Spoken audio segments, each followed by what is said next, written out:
Hi அஸ்ஸலாமு அலைக்கும். Welcome back to our channel. So இன்றைக்கி எனக்கு பர்ஸ்னலாக நடந்த ஒரு ஸ்கேரியஸ்ட்டு என் லைஃப்பில் நடந்த ஒவ்வொரு விஷயத்தை பற்றி தான் உங்கள் கூட நான் ஷேர் பண்ணிக்க போகிறேன். அண்ட் ஒரு டிஸ்க்ளைமர் சொல்லிடுறேன். இதை வச்சு நான் பேய் இருக்குது இல்லை அப்படின்னு நான் எதுவுமே சொல்ல வரல. அது சம்டைம்ஸ் நமக்கு எப்படி சொல்கிறது, யதார்த்தமாக நம்ம பார்த்து அதனால நம்ம ரொம்ப பயந்த ஒரு விஷயமா இருந்தது. ஸோ அது நிறையா பேருக்கு அவங்கவுங்க லைஃப்பில் இது கண்டிப்பாக ஒரு தடவையாவது நடந்திருக்கும். ஸோ அந்த மாதிரி என்னோடய லைஃப்பில் நான் பார்த்து பயந்த சில பல விஷயங்களை பற்றி தான் நான் உங்கள் கூட ஷேர் பண்ணிக்க போகிறேன். ஸோ ஐ ஹோப் உங்களுக்கு இந்த வீடியோ பிடிச்சிருக்குன்னு நான் நினைக்கிறேன். ஸோ வாங்க நம்ம வீடியோக்குள்ளே போகலாம். எனக்கு முதல்ல இதான் நடந்தது எனக்கு ஞாபகம் இருக்குது. சம்டைம்ஸ் நம்ம ஏதாவது ஒரு ஷேடோவை பார்த்தோம், இந்த மாதிரிலாம் பயப்பட்டிருக்கோம். அது ஒரு சைடு இருந்தாலும் இதெல்லாம் நான் லேட்டாக ரியலைஸ் பண்ணேன் அது என்னன்ட்டுன்னு. அது வரைக்கும் எனக்கு இதுதான் நடக்குது அப்படின்னு தெரியாத மாதிரி விஷயங்கள் எனக்கு நிறையா நடந்திருக்கு. ஸோ எனக்கு ஞாபகம் இருக்கிறத மட்டும் நான் சொல்கிறேன். ஃபர்ஸ்ட் எனக்கு ஞாபகம் இருக்கிறது பார்த்திங்கன்னா, நான் என்னோடய சொந்த ஊரில் இருந்தேன். ஸோ நான் அப்போல 7th or 8th படிச்சுட்டு இருந்தேன். எனக்கு இன்ன வரைக்கும் ஸ்டேஜ் ஃபியர் இருக்குது. இது வரைக்கும் நான் ஸ்டேஜ் ஸ்கூல்லேயும் சரி மதர்ஸாலேயும் சரி நான் ஏறினதே கிடையாது. எனக்கு அதெல்லாம் அவ்வளோவா இன்ட்ரெஸ்ட் இல்லை. அதுக்கப்புறம் நான் மெச்சூர் ஆனதுக்கப்புறம் எனக்கு ஒரு இன்ட்ரெஸ்ட் வந்துச்சு. ஸோ மதர்ஸால் ஆனுவல் டேக்கு நான் பார்ட்டிசிபேட் பண்ணுறதுக்காக சேர்ந்துருந்தேன். ஸோ நான் கொஷின் கேட்பேன். என்னோடய ஸ்கூல் ஃப்ரெண்டு தான் அவள் ஆன்சர் சொல்லுவாள். ஸோ மதர்ஸா சைட்லேருந்து வரனால எங்கள் வீட்லேயுமே எல்லாருமே ஓகே சொல்லிட்டாங்க. அப்போயில் பார்த்தீங்கன்னா நான் ஈவினிங் வச்சுருக்க மதர்ஸாக்கு தான் போவேன். ஏன்னா மார்னிங் ஸ்கூல் டயத்தில் போக முடியாது. ஸோ அப்போலன்னு பார்த்தீங்கன்னா மார்னிங் வர சொல்லியிருந்தாங்க ஒரு 10 daysக்கு மட்டும். அது பார்த்தீங்கன்னா எங்கள் மதர்ஸாலேருந்து தூரம் பெரிய பள்ளின்னு சொல்லுவாங்கள்ல, பள்ளியாசலில் வர சொல்லியிருந்தாங்க. அப்படி போகும்போதே என்னோட ரிலேட்டிவ் அக்கா தான் அவங்களும் வீடு இதுதான் நாங்கள் இருந்த வீடுனா, இங்கே நின்று பார்த்தோம்னா எந்த சைடு போனோம்னா மெயின் ரோடு போகலாம். மெயின் ரோடுனா ஊருக்குள்ளேயே மெயின் ரோடு, வீட்டுக்குள்ளேயே மெயின் ரோடு அந்த மாதிரி போகும். இந்த சைடு பார்த்திங்கன்னா சந்துக்குள்ளே போயிட்டு போகிறது. அது என் ஸ்கூல் சைடும் போகலாம். ஸ்கூலும் அங்கிட்டு தான் இருந்துச்சு. அந்த அக்கா சொன்னாங்க, நீ போகும்போது என்னையும் கூப்பிட்டு போ அப்படின்னு. நான் 2 நாளாக அந்த பெரிய பள்ளிவாசலுக்கு போயிட்டு இருந்தேன். நீ போகும்போது என்னையும் கூட்டிகிட்டு போ அப்படின்னு. ஏன்னா அந்த அக்கா கொஞ்சம் தூங்கிட்டு லேட்டாக தான் வருவாங்க. நான் சீக்கிரமாக வரதை பார்த்துட்டு என்கிட்ட இதை சொன்னாங்க. நானும் சரின்னு சொல்லிவிட்டு அப்போல்லாம் எனக்கு இன்ட்ரெஸ்ட் ஜாஸ்தியாக இருந்துச்சு. ஸோ இருந்தாலும் ஒரு நர்வஸுமே இருந்துச்சு. நான் அப்போல்லாம் அந்த அக்காவை கூப்பிட்றதுக்காக ஒரு 6 o'clock முன்னாடி ஒரு 5:30க்கே அந்த சந்துக்குள்ளே போக ஆரம்பிச்சிட்டேன். அந்த சந்து பார்த்திங்கன்னா பெருசாக வீடெல்லாம் இருக்காது. ஒரு பழைய ஒரு ஓட்டு வீடு இருக்கும். பக்கத்தில் இந்த அக்காவோட புது வீடு. ஸோ அந்த புது வீடு பார்த்திங்கன்னா ஒரு காம்பவுண்டில் 2 வீடு. அவங்க ரிலேட்டிவ்ஸ்குள்ளேயே உள்ளே இருப்பாங்க. நான் போயிட்டு கேட்டு உள்ளே பூட்டி இருந்துச்சு. இப்போ என்னால் காலிங் பெல் அடிக்க முடியாது. ஏன்னா 2 வீட்டுக்கும் ஒரு காம்பவுண்ட். ஃபஸ்ட்டு இருக்க வீடு அவங்களோட சொந்தக்காரங்க வீடு. கொஞ்சம் நடுவில் தள்ளி போனால் கொஞ்சம் பின்னாடி அப்பலாம் அந்த அந்த அக்காவோட வீடு. என்னால் எதுவுமே பண்ண முடியல. நான் கேட்லேயே நின்று தட்டிகிட்ருக்கேன் ஒரு 10 minutes. அக்கா அக்கான்னு ஒரு 100 அக்காவை சொல்லி கூப்பிட்ருப்பேன் அந்த அக்கா பேர் சொல்லி. பட் எந்த ரெஸ்பான்ஸுமே இல்லை. எந்த ரெஸ்பான்ஸும் இல்லை.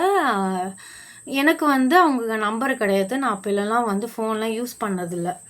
எங்கள் அம்மாட்டையும் நம்பர் கிடையாது. நான் அவங்க ஃபேமிலி ரிலேட்டிவ்ஸாக இருந்தாலும் ஒரு பிரச்சனையில் பேசாமல் எப்படின்னா நம்பர் அந்தளவுக்கு இல்லாமல் சும்மா பார்க்குற டயத்தில் நல்லா இருக்கேன்னு மட்டும்தான் பேசிக்குவாங்க. அதனால அவங்க அம்மா நம்பரும் இல்லை. தட்டிகிட்டே நின்னேன். ஸோ பக்கத்தில் ஒரு ஓட்டு வீடு. அந்த வீட்டிலலாம் நாங்கள் சின்ன பிள்ளையில விளையாடலாம் சொல்லுவாங்க, அங்கே பேய் இருக்கும் அப்படின்னு. ஏன்னா அந்த வீட்டில் கொஞ்ச நாள் ஆள் இருப்பாங்க, அதுக்கப்புறம் இருக்க மாட்டாங்க. அது வீடு பயமாக தான் இருக்கும். முன்னாடி ஒரு ஃப்ரெண்டு இருக்கும்போது அந்த வீட்டுக்கு நான் போயிருக்கேன். அந்த வீட்டில் யாருமே இல்லை. அது வேறு பால் அடைஞ்ச மாதிரி இருக்குது. அந்த பயந்த வீட்டில் கூட எனக்கு எதுவுமே தெரியல. அந்த வீட்டுக்கு பக்கத்தில் ஒரு இன்னொரு வீடு, ஃப்ரண்ட்டில் வர வீடோட பேக் சைடு. ஆனால் அங்கிட்டு பேக் சைடு வாசல் எதுவுமே இல்லை. ஃபுல்லாக காம்பவுண்ட் இருக்கும். மேலே பாதியாக வீடு கட்டி பூசாமல் ஒரு வீடு இருக்கும். அது இன்ன வரை பூசாமல் தான் இருக்குது. ஸோ செங்கல் இதெல்லாம் போட்டு அங்கே ஒரு பெரிய ஜன்னல் இருக்கும். நல்லா அவ்வளோ பெரிய ஜன்னல். ஜன்னல்லையுமே ஜன்னலோ எதுவுமே போடல, நிலம் எதுவுமே இருக்காது. அங்கே ஒரு குட்டியாக மஞ்சள் கலர் பல்பு மட்டும் நைட்டில் மட்டும் எரியும். அது அதிகாலைனால யாருமே அமர்த்தலை. அந்த பல்ப் எரியுது. ஒரு ஆள் நல்லா ஹைட் அண்ட் வெயிட், நல்லா ஷோல்டர்லாம் ப்ராடாக ஒரு ஆள் நின்னாங்க. நான் வந்து பார்த்தோன்னே பயப்படல. நான் கேஷுவலாக திரும்ப நின்னாங்க. நான் பார்த்துட்டு நான் என்ன யோசிச்சேன்னா, எல்லாம் பக்கத்து வீடு தான். ஸோ இவங்க நம்பர் அவங்கள்ட்ட இருக்கும். அவங்க நிற்கிறது வந்து யாரோ ஒரு ஆள் மேபி தொழுக எந்திரிச்சிருக்கலாம். அதுவுமே வந்து என் ஃப்ரெண்டோட மூமாவோட வீடு தான் இருக்கலாம். அவங்கள கூப்பிட்டு வேணால் ஃபோன் பண்ண சொல்லிட்டா இந்த அக்கா எந்திரிச்சு கதவு திறந்துருவாங்க. இந்த அக்காவை கூப்பிட்டு போகிறது தான் என்னோட மைண்ட்லேயே இருந்துச்சு. அப்போயில நான் என்ன பண்ணுறேன், அது வந்து மனுஷர் இல்லை ஒரு இன்னொரு உருவம்னு அதை ரியலைஸ் பண்ண மாதிரி இல்லாமல் ஹாய் காட்டுறேன். ஹாய் ஹாய், எந்தவித ரெஸ்பான்ஸும் கிடையாது, எந்தவித பதிலும் கிடையாது அப்படின்ட்டு. ஏன்னா யாருன்னு எனக்கு தெரியல. பார்த்தா எந்த ரெஸ்பான்ஸ் இல்லை. என்னடா இது இன்னைக்கு காலையில் விடிஞ்சது எப்படி இருக்குன்னு கேஷுவலாக திரும்பிட்டு அக்கா அக்கான்னு கேட்டு திரும்பி தட்டிட்டு திரும்பணும். பார்த்தா அந்த ஷேடோவை காணோம். ஏன் சார் அழுகுறீங்க சார்? சவுண்ட் வரலையே சார்? எல்லாரும் என்ன ஏமாத்துறாங்க. ஆக்சுவலி அது ஒரு ஷேடோ எனக்கு கருப்பாக மட்டும்தான் தெரிஞ்சு. அப்பயும் என்ன யோசிக்கிறேன், நின்ன மனசு எங்கே போனாகன்னு. அதுக்கப்புறம் தான் என் மனசில் வந்து ஒரு பயம் வர ஆரம்பிச்சது. அது மேபி ஷெய்தானா இருந்திருக்கலாம் அப்படின்னு. ஏன்னா அந்த வீட்டில் சொல்லியிருக்காங்க. சொன்னார் ரூமர்ஸ் வர தான் செய்யும்.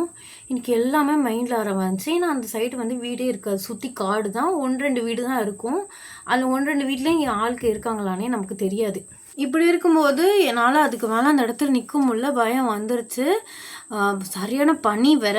எனக்கு வேறு சைனஸ் ப்ராப்ளம் இருக்குல்ல, மூக்குக்கெலாம் ஒரு மாதிரி ஏற ஆரம்பிச்சிருச்சு. ஓடுற அந்த சந்தில் கடந்து கத்தம் பாய் பாய் டாடா குட் பாய் பின்னாடி திரும்பி திரும்பி பார்த்துட்டு ஓடுற. கடைசியாக வந்து மெயின் ரோடு வந்துருச்சு. ஸோ தெருவுக்குள்ளே இருக்க மெயின் ரோடு பார்த்திங்கன்னா ஒருத்தருமே இல்லை. ஒரு வண்டி எதுவுமே போகிற மாதிரி தெரில. அதோட போயிட்டு அந்த பள்ளிக்குமே அங்கே போய் உட்காந்தா எனக்கு வந்து சைனஸ் பிரச்சனை இருக்கிற அந்த தலைவலியும் வந்துருச்சு. என்னால் ஒழுங்காக கான்சன்ட்ரேஷன் பண்ண முடியல. எனக்கு அதே மைண்டுக்குள்ளே ஓட ஆரம்பிச்சிருச்சு.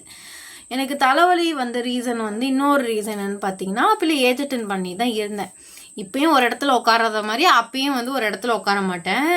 மாடியில் வந்து பார்த்தீங்கன்னா 2 சைடு வந்து இரும்பு ரோடு வச்சு கவுர் வந்து கட்டியிருப்பாங்க துணி காய போகிறதுக்கு. அந்த கவுருக்கு நடுவில் வந்து ஸ்லாப்பில் ஏறி நடந்துட்டு இப்படி எந்திரிக்கையில் எனக்கு அந்த டயத்தில் வந்து நல்ல இந்த மண்டையில் அப்படியே சடார்னு அடிச்சிருச்சு அந்த கம்பி. நல்ல வேலை எவனும் பார்க்கலப்பா. சொன்னாப்பானா லேசாதான் வாங்கியிருக்கு. எப்பயும் போல ரெகுலரா போய்கிட்டு அப்பவே எனக்கு நல்ல சரியான வலி. அடுத்த நாளும் இருந்துச்சு. அது வந்து ஒரு 3 டேஸ்க்கு முன்னாடி நடந்துச்சு. எனக்கு அதுதான் ஏதோ ஒரு பிரச்சனை அப்படின்னு நான் வந்து நினச்சேன். ஸோ அதுக்கப்புறம் நான் வந்து மதரசா விட்டுட்டு வீட்டுக்கு வந்து 7 மணிக்கு போகிறேன். என்னால் வந்து சுத்தமாக முடியல. கண்ணை கட்டிட்டு ஒரு மாதிரி ஃபீவர் வர மாதிரி இருக்கும். எங்கள் அம்மாட்ட சொல்லிட்டேன். எங்கள் அம்மா அன்றைக்கி ஸ்கூல் லீவ் போட சொல்லிட்டாங்க. 2 நாளாக ஹெவி ஃபீவர்.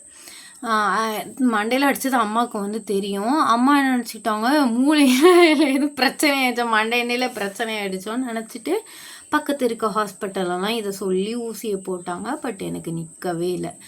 அதோட எங்கள் அம்மா கிட்டே இந்த மாதிரி நடந்தது சொன்னேன். நீ சரியான திட்டு. அந்த சைடில் நீ எதுக்கு போகிற, அதெல்லாம் போகாத, அங்கெல்லாம் போகக்கூடாது. ஏன்னா வந்து நான் ஸ்கூல் டயத்தில் போகிறது 8:30 இந்த மாதிரி டயத்தில் தான். அதுக்கப்புறம் வந்து எனக்கு டெங்கு ஃபீவர் வந்துருச்சு. ஸோ டெங்கு வைரஸ் வந்து வந்துருச்சு. ஹாஸ்பிட்டலில் தான் இருந்தேன். என்னோடய ஸ்டேஜ் அந்த கனவே வந்து போயிடுச்சு. ஏன்னா வந்து ஆனுவல் டே கடைசியில் அவளுக்கு வந்து சோறா இந்த மாதிரி கொடுத்து என்னோடய பார்ட்னர் அவளுக்கு வந்து மாற்றிட்டாங்க. எனக்கெல்லாம் அப்போயே ரொம்ப மனசை வந்து கஷ்டமாக இருந்துச்சு. சோதி பார்த்து தண்ணிலாம் அடித்தாங்க, தண்ணிலாம் கொடுத்தாங்க. திட்டமிட்டு சதி செய்து இதை எப்படியாவது தடுத்து நிறுத்துகிற முயற்சிகள். தலையெல்லாம் ஸ்கேன் பண்ணிலாம் பார்த்தாங்க. என்னை தலையில் அடிச்சிருச்சுல, எதுவும் மண்டை ஓடின்னு கழண்டுருச்சுன்னு நினச்சி பார்த்தாங்களா எனக்கு தெரியல. ஸ்கேன்லாம் பார்த்தாங்க. கொஞ்சம் சீரியஸ் கண்டிஷனில் இருந்து அதுக்கப்புறம் வந்து அணுக்கள்லாம் கம்மியாகி அப்புறம் அப்படியே வந்துட்டேன். அதுக்கப்புறத்துலேருந்து அங்கே போகல. ஒரு 1 மந்த் நான் அந்த சைடு போகவே இல்லை. அதுக்கப்புறம் போனேன். ஏன்னா ஸ்கூலுக்கு வந்து அதுதான் எனக்கு ஷார்ட் ரூட்டு. போகும்போது என் கண்ணு சும்மா இருக்காது. அப்போயும் அந்த கதவை அப்படியே பார்த்துக்குறோம். அந்த விண்டோ சைடு பார்த்துக்கிட்டே போவேன். அப்புறம் வந்து எனக்கு எதுவுமே வந்து தெரியல. அதுக்கப்புறம் அந்த ஊரை விட்டு அப்படியும் வந்தாச்சு. ஆனால் எனக்கு வந்து இன்ன வரையும் அது அக்யூரேட்டாக ஞாபகம் இருக்குது. ஸோ அந்த உருவம் இன்ன வரையும் நினச்சி பார்த்தா எனக்கு வந்து தெரியும். ஆனால் அது கண்டிப்பாக சொல்கிறேன், அது ஒரு பர்சன் கிடையாது, அது ஒரு ஷேடோ. அது வந்து எதா வேணால் இருக்கலாம், பட் அது எதுன்னு தெரில. ஸோ எதுன்னு தெரியாமல் நான் வந்து சொல்ல முடியாது. ஸோ செகண்ட் இது நிறைய இடையிலே நடந்திருக்கு. ஸோ செகண்ட் நிகழ்வு வந்து பார்த்திங்கன்னா, நான் முன்னாடி இருந்த வீட்டில் தான் நடந்தது. ஆக்சுவலி என்னோடய ஃபோன் எப்போதுமே சைலண்டில் தான் இருக்கும். எனக்கு மெசேஜ் வரதோ இதெல்லாம் வந்து எனக்கு சுத்தமாக பிடிக்காது, அந்த சவுண்ட் பிடிக்காது. அன்றைக்கி ஒரு நாள் வந்து பார்த்திங்கன்னா, காலையில் வந்து எங்கள் வாப்பா அம்மா 2 பேருமே மதுரைக்கு போயிட்டாங்க வாப்பாக்கு செக்கப் பார்க்கறதுக்கு. ஸோ நான் வந்து போகலன்னு சொல்லிட்டேன். நான் வரல, நீங்கள் மட்டும் போயிட்டு வாங்கன்னு சொல்லிட்டேன். எனக்கு எப்போதுமே தனியாக இருக்கும்போது தூக்கம் வராது. சத்தியமாக நான் தூங்கவே மாட்டேன். தூக்கம் வந்தாலும் கண்ட்ரோல் பண்ணிடுவேன், ஏன்னா டக்குன்னு எந்திரிக்கையில் பயமாக இருக்கும். அதே மாதிரி தனியாக இருக்கும்போது தொழுகவும் மாட்டேன், ஏன்னா அது இன்னும் எனக்கு பயமாக இருக்கும். ஸோ தொழுகிறான்னா என்ன பண்ணுவேன்னா, செவரை பள்ளி அப்படி ஒட்டிட்டு என் பின்னாடி செவர் மட்டும்தான் இருக்கும். முன்னாடி நான் எல்லாத்தையும் வந்து பார்க்குற மாதிரி அப்படி தான் தொழுவேன். இல்லாட்டி தொழுவும் போது எனக்கு பின்னாடி யாராவது இருக்க மாதிரியே எனக்கு ஃபீல் ஆகும். நான் ஒரு பயந்தாங்கோலி வேற, தனியாக தூங்கவும் மாட்டேன். ஸோ நைட் டைமாக இருக்கட்டும், இது வரைக்கும் நான் தனியாக தூங்கினதே கிடையாது. பார்த்தாலே தெரிகிறதா? இப்படி இருக்கும்போது நான் ஃபோன் யூஸ் பண்ணிட்டு தான் இருந்தேன். ஒரு 6:30 மணி இருக்கும். விடி பல்பு எதையுமே நான் ஆஃப் பண்ணலை. என் ஸ்கூலுக்கு போகிற ஃப்ரெண்டு வந்து என்கிட்ட பேசிகிட்டு இருந்தா. ஃபோனை வந்து நல்லா ஞாபகம் இருக்குது, நான் அன்சைலண்ட் பண்ணிட்டேன். ஏன்னா வீட்டில் தனியாக இருக்கும், ஃபோன் கால் வரும், அதை வந்து அம்மா வந்து அடிக்கடி ஃபோன் பண்ணுவாங்க, அது கேட்காதுன்னு எனக்கு நல்லா ஞாபகம் இருக்குது, பண்ணிட்டேன். என்ன நினச்சேன்னு தெரில, ஃபோன் யூஸ் பண்ணிவிட்டு அவள் ஸ்கூலுக்கு கிளம்பிட்டேன்னு சொன்னால் ஓகே சொல்லிட்டு ஃபோனை இந்த சைடு வச்சுட்டு இப்படி வந்து குப்பருக்கு படுத்துட்டேன். குப்பருக்கு படுத்தது தான் தூக்கம் வரும். படுத்தா கதவை வந்து லைட்டாக ஒர்க்கணிச்சு வச்சு தான் படுத்திருந்தேன். எனக்கு வந்து ஒரு ட்ரீம் வந்தது. அது நான் ட்ரீம்னு தான் நினச்சேன். அந்த ட்ரீமில் எப்படின்னா, நான் இதுதான் பெட்டு, நான் எப்படி படுத்திருக்கேன், இந்த சைடு வந்து செவர் இருக்குது, 2 கட்டில் போட்டது, இந்த சைடு திரும்பி படுத்திருக்கேன். எனக்கு ட்ரீமில் எப்படின்னா, நான் கட்டில் இந்த எண்டு முடியும்ல, இந்த இடத்துல திரும்பி படுத்திருக்க மாதிரி.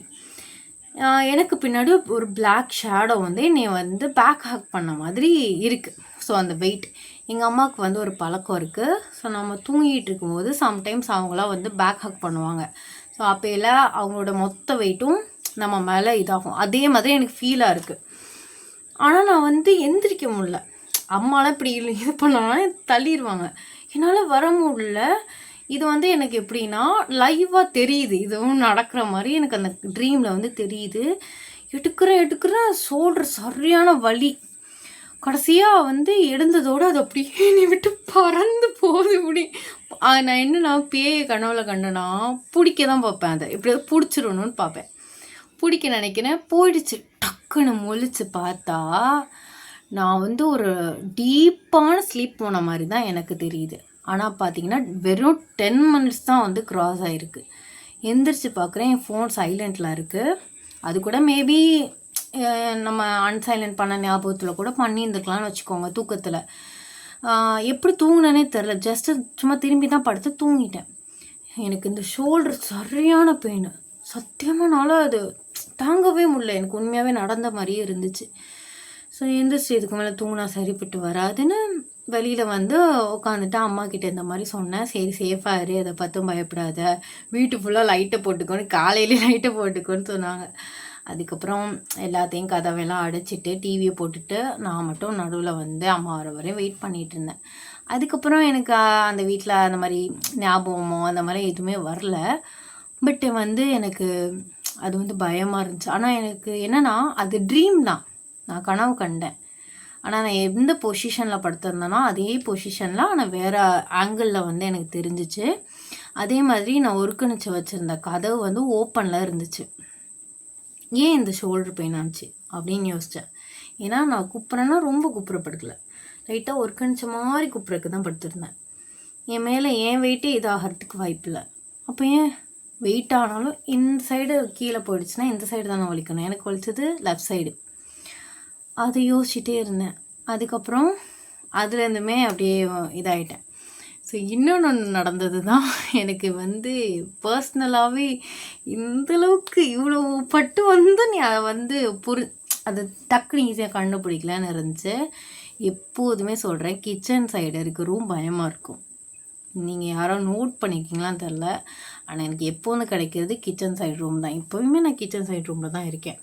எனக்கு கிச்சன் சைடு வந்து வேலை முடிச்சதுக்கப்புறம் லைட் அமர்த்திட்டு போயிடுவாங்க. அதனால் அது இருட்டாக இருக்கனால ஒரு மாதிரி பயமாக தான் இருக்கும். எங்கள் வாப்பம்மா தூங்கிட்டாங்க. ஒரு 10 மணி இருக்கும். என்னோடய ஃபோன் சார்ஜர் என்னோடய ரூம் கிச்சன் ரூம் பக்கத்தில் இருந்தது. சார்ஜ் போடணுமே, ஃபோனில் சார்ஜ் போடணுமே அப்படின்னு ஃபோனை பார்த்துக்கிட்டே விடி பல்ப்லாம் எரியுது. இருட்டுக்குள்ளேயே வந்துட்டேன், ரூம்குள்ளே வந்துட்டு சார்ஜர் கபோர்டில் இருந்துச்சு. அந்த ரூம் பார்த்திங்கன்னா ஃபேனை போட்டிருந்ததில் காற்றுல அப்படியே லேசாக ஒரு கணிச்ச மாதிரி அடைச்சிருச்சு கதவு. சரி நம்ம வீடு தானே அப்படின்ட்டுன்னு சார்ஜர் எடுத்துகிட்டு கரெக்டாக திரும்ப வந்து அந்த வாசலில் நின்றுட்டே ஃபோனை கையில் வச்சுக்கிட்டு சார்ஜரோட ஃபோனை கையில் வச்சுக்கிட்டே இப்படியே ஓப்பன் பண்ணேன். ஒரு சூனியக்காரி சிரிக்கும் பார்த்தீங்களா, ஏன் சிரிப்பு கிடையாது, ஒரிஜினல் சூனியக்காரி அந்த மாதிரி ஒரு சிரிப்பு சிரிச்சுக்கிட்டு கிச்சன் சைடு ஒன்று ஓடுற மாதிரி எனக்கு கேட்குது. அப்போ என்ன யோசிச்சேன்னா, திரும்ப என்னம்மா பண்ணேன், அதே பொசிஷனில் என் கையை வச்சு கதவை அடைச்சி திறந்து பார்க்குற சார்ஜர் உரசுனது சூனியக்காரி சிரிப்பு ஒன்று.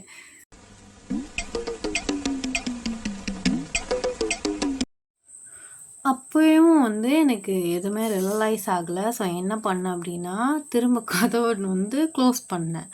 ஹாலில் ஒரு எல்லோ கலர் லைட் தான் எரிஞ்சது. ஸோ க்ளோஸ் பண்ணிவிட்டு திரும்ப சார்ஜர் எப்படி என் கையில் இருந்துச்சோ அதே மாதிரி சார்ஜர் ஃபோனையும் வச்சுட்டு திரும்ப திறந்து பார்க்குறேன். எந்த சவுண்டும் இல்லை. என்னடா சவுண்டை காணோம் அப்படின்னு திரும்ப மூடிட்டு மறையும் திரும்ப திறந்து பார்க்குறேன். எந்த சவுண்டும் இல்லை. சரி கீழே ஏதாவது இருந்திருக்கும், உரசிருக்கும் போல் அப்படின்ட்டுன்னு அந்த ரூமில் விடி பல்பை போட்டுட்டு நான் பாட்டு கேஷுவலாக வந்துட்டு படுத்தக்கப்புறம் தான் என்னைக்கு மாதிரி லேட்டர் ரியலைஸ் ஆனிச்சு என்ன நடந்துச்சு அப்படின்னு. ஒன்ஸ் இது பண்ணி பார்த்தேன். அப்போ தான் தெரிஞ்சு சார்ஜர் பிரச்சனை இல்லை, ஏதோ ஒன்று கத்திட்டு ஓடி இருக்கு அப்படின்னு. எனக்கு என்ன பண்ணுறதுன்னு தெரில. பக்கத்தில் யாரையும் எழுப்பும்போது தூங்கிட்டு இருக்காங்க. எனக்கு பயம் வர ஆரம்பிச்சிருச்சு. லேட்டாக தானே பயம் வருது. அப்போலாம் நார்மலாகவே நம்ம பயந்துட்டோம்னா அந்த விஷயம் நமக்கு திரும்ப ஓடும்போது இன்னும் கொஞ்சம் பயம் வரும். அதே மாதிரி என்ன நடந்துச்சுன்னா, நான் பெட்ஷீட்லாம் போத்திட்டு படுத்துட்டேன்.